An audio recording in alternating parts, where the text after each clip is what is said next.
கிறிஸ்துவுக்குள் அன்பான கர்த்தருடைய பிள்ளைகளே, உங்கள் யாவரையும் ஆண்டவராகிய இயேசு கிறிஸ்துவின் ஈடு இணையற்ற பரிசுத்த நாமத்தினால் உங்களை ஆசீர்வதிக்கின்றேன், வாழ்த்துகின்றேன்.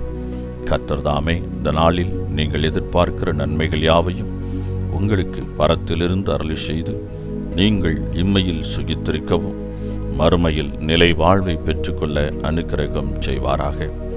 தினம் ஒரு மிஷனரி என்கின்ற தலைப்பில் இந்த நாளிலே நாம் பார்க்க இருக்கிற மிஷனருடைய பெயர் தாமஸ் கிரன்மர். இவருடைய பிறப்பு 2ஆம் தேதி ஜூலை மாதம் 1489 வருடம்.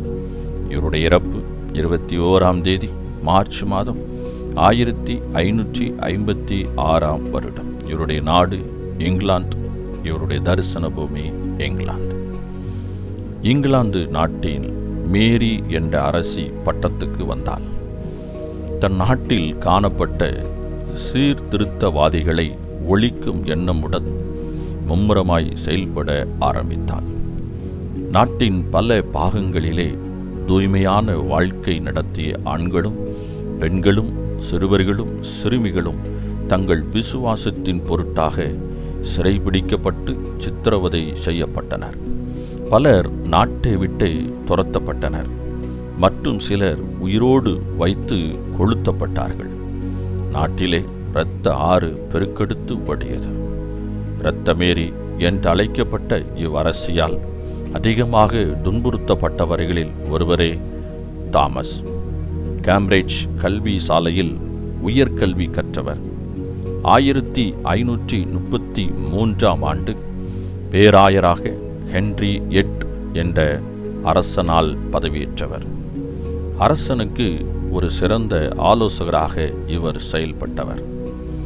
1538 ஆண்டு அவ்வரசனுக்கு ஒரு சிறந்த ஆலோசனையை வழங்கினார். ஒவ்வொரு திருச்சபையிலும் வேத புத்தகமானது எந்நிலையிலும் திறந்து வைக்கப்பட்டிருக்க வேண்டும் என்பதே அது. அதன்படி திருச்சபைகள் அனைத்திலும் மக்கள் வேதாகமத்தை படிக்கும் வாய்ப்பு ஏற்பட்டது. இதனால் திருச்சபையின் சீர்கேடுகளை மக்கள் களைந்து சிறந்த வாழ்க்கை வாழ ஆரம்பித்தனர். கத்தோலிக்க திருச்சபையின் வளர்ச்சி குன்றி புரோட்டஸ்டன்ட் தலை நிமிர ஆரம்பித்த காலம் அது. ஆயினும் வெகு விரைவில் ஹென்றி 8 தன் மகன் எட்வர்டால் கொல்லப்பட்டார். அவரும் வெகு விரைவில் மரிக்கவே மேரி அரசி பட்டத்திற்கு வந்தாள். திருச்சபையின் நிலைமைகள் எல்லாம் தலைகீழாக மாறியது. மீண்டும் கத்தோலிக்கம் தலைத்தது. புரோட்டஸ்டண்டை சார்ந்தவர்கள் விரட்டி பிடிக்கப்பட்டு கிறிஸ்துவின் மேலுள்ள பற்றுதலால் அவர்கள் கொல்லப்பட்டனர். பேராயராக காணப்பட்ட இந்த தாமஸ் அவர்களும் அரசியால் பிடிக்கப்பட்டு உயிரோடு தீயில் தள்ளப்பட்டு கொல்லப்பட்டார். அன்பானவர்களே, வேதாகமத்தை பிறர் படிக்க வேண்டும் என்ற ஆர்வம் உங்களுக்கு உண்டா?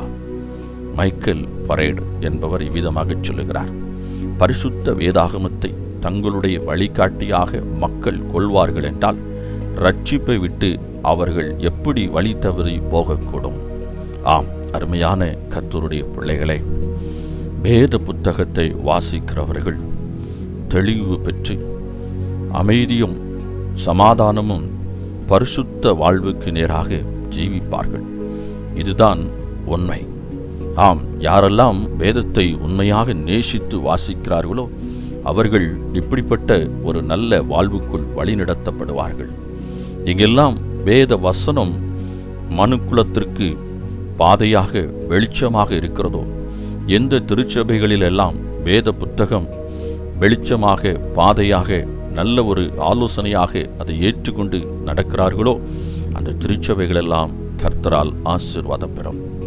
ஆம், வேத புத்தகம், வேதாகமத்தில் உள்ள கர்த்தருடைய வார்த்தைகள் அது ஜீவன் உள்ளது.